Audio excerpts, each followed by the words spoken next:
Ассалаумағалейкум ардақтаған, эфирде сұхбат бағдарламасы. Өздеріңізбен бірге мен Бақтияр Хамид және студиямыздың бүгінгі қонағы Қазақстан Республикасының Білім және Ғылым Министрлігі жанындағы халықаралық бағдарламалар орталығының президенті Ғани Нығметов. Ғани Сақтағанұлы, студиямызға қош келдіңіз.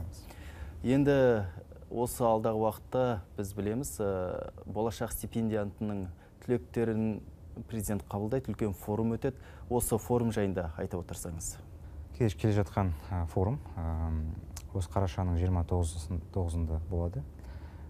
Президенттің қатысуымен үлкен жиналыс, үлкен шара деп ойлаймын.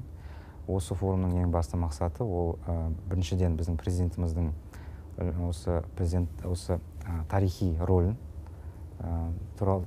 айту, өйткені осы стипендияның ұсынған адам. Екіншіден осы болашақтың 20 жыл арасында қандай нәтижелер болды, одан кейін жаңа мақсаттарды қою. Осы форумның ең басты мақсаты осы келе жатқан осы стратегиямыз 2050 стратегиясының аясында болашақ бағдарламасының қандай жаңа мақсаттары болу керек, болашақ бағдарламасының болашағы қандай, сондай сұрақтарға жауап іздейміз. Ғани Сақтағанұлы, осы болашақ бағдарламасының құрылғанына 20 жыл толып отыр биыл. Енді осы 20 жыл ішінде осы шетелдің ең озық деген оқу ордаларында қанша жастарымыз білім алып қайтты? 20 жыл арасында 10 мыңға жуық адамға, біздің жас азаматтарымызға болашақ стипендиясы берілді. Соның ішінде 6 мыңы елге оралып, қазір экономикамыздың барша саласында жұмыс істеп жатыр. Қалғандары шетелде қазір уақытта оқып жатыр және оқуға кетейін деп жатыр. Біз қазір айтсақ 6 мың адам елімізде жұмыс жасап жатыр. Соның ішінде 60-тан аса пайызы осы Қазақстан компанияларында жұмыс істейді. Соның ішінде жеке меншік және мемлекеттік қатысумен компанияларда. 15%-дан аса болашақ түлектеріміз мемлекеттік қызметте және мемлекеттік мекемелерде жұмыс істейді. Қалғандары тағы басқа салаларда жұмыс жасайды. Ал жалпы болашақ бағдарламасы бойынша қандай мамандықтарға басымдық беріледі? Болашақ бағдарламасы аясында көбінесе техникалық, инженерлік, медициналық, ғылыми және педагогикалық мамандарға көңіл бөлінеді. Біздің бағдарламамызда сондай бір тізім бар, приоритетті мамандықтар бойынша тізім бар. Ол тізім біздің мемлекеттік органдардан біз жинаймыз. Оларға қандай мамандар керек? Біздің мемлекеттік бағдарламалар үшін қандай мамандар керек? Сондай потребностер қандай деген заявкалар жасаймыз. Одан кейін сол тізімді құрып, сол тізім бойынша болашақ егелерді жібереміз. Ал бастапқыда мына саясат, экономика мамандықтары бойынша енгізілген еді ғой? Ең басында, әрине, осы 94-95 жылдары еліміз тәуелсіздік алғаннан кейін көбінесе сол мемлекеттік қызмет, халықаралық сауда, дипломатия салаларында, халықаралық қатынастар саласында көптеген мамандар болашақ аясында жіберілді. Өйткені ол да түсінікті шығар. Ең басында сол салаларға бізде үлкен көңіл бөлу керек еді. Өйткені ол еліміз жаңа мемлекет болып, жаңа халықаралық қатынастарды дамытты, мемлекеттік қызметті дамытты. Сол үшін мамандар керек болды. Ал одан кейін, мысалы 97 жылды алсақ, Қазақстанның 2030 стратегиясы қабылданды. Одан кейін біздің президентіміз 50 ең бәсекелестікке ең қабілетті мемлекеттің арасына кіру үшін мақсат қойды. Сол үшін техникалық, инженерлік, ғылыми мамандар керек болды. Сол үшін болашақ бағдарламасы көбінесе сол мамандықтар бойынша көңіл беріліп, біз 15%-дан 35%-ға қазір көтеріп отырмыз техникалық мамандар бойынша біздің санымызды, болашақ түлектерінің. Түсінікті. Ал жуырда болашақ бағдарламасына бірқатар өзгерістер енгізілген жайында айтылды. Бұл ретте бүгінгі түлектер оны емденуге не істеу керек, емденуде? Саны өзгерістер болды.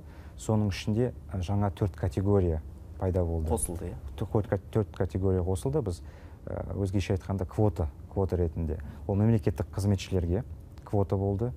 Мысалы, қазір біздің мемлекеттік қызметте жұмыс істеп жүрген азаматтарымыз облыс уровень болсын, әлде осы Астанада олар біздің болашақ бағдарламасына түсуге мүмкіндігі бар.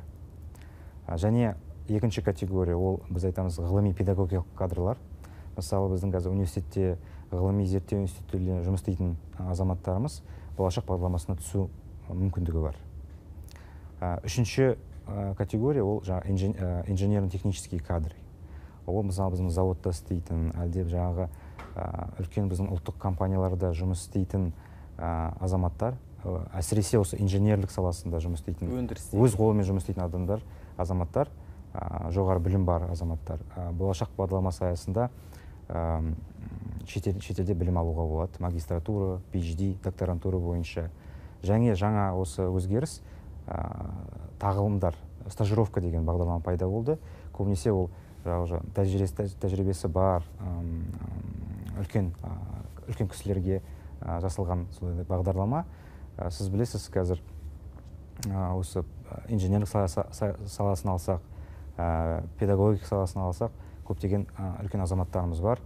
Олардың білімін жаңарту үшін стажировкаға баруға болады, мүмкіндігі бар. Түсінікті.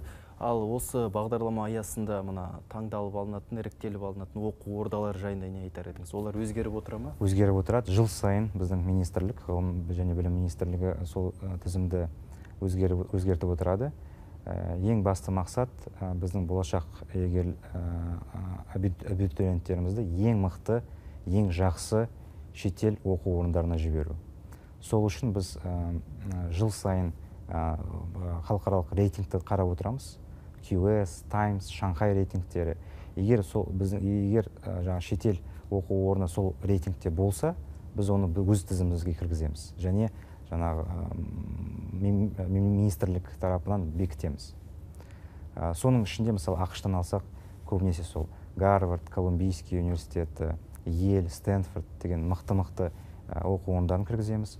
Ұлыбритания алсақ, ол көбінесе сол Оксфорд, Кембридж, UCL, Imperial College деген ең мықты олардың оқу орындары енгізілген. Мемлекет осы болашақ бағдарламасы бойынша жіберген түлектерін жаңағыдай елге келіп қызмет атқаруға міндеттеді ме?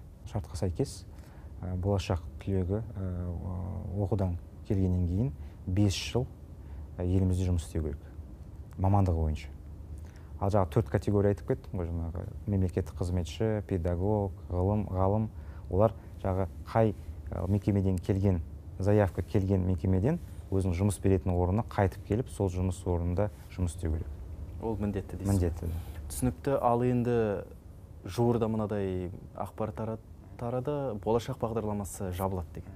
Осын анық-қанығын өзіңізден естіп? Менің ойымша ол дұрыс ақпарат емес. Болашақ бағдарламасының потенциалы үлкен. Алдымызда 2050 стратегиясын іске асыру көптеген шаралар жасау керек, мемлекет тарапынан. Сол үшін кадрлар керек.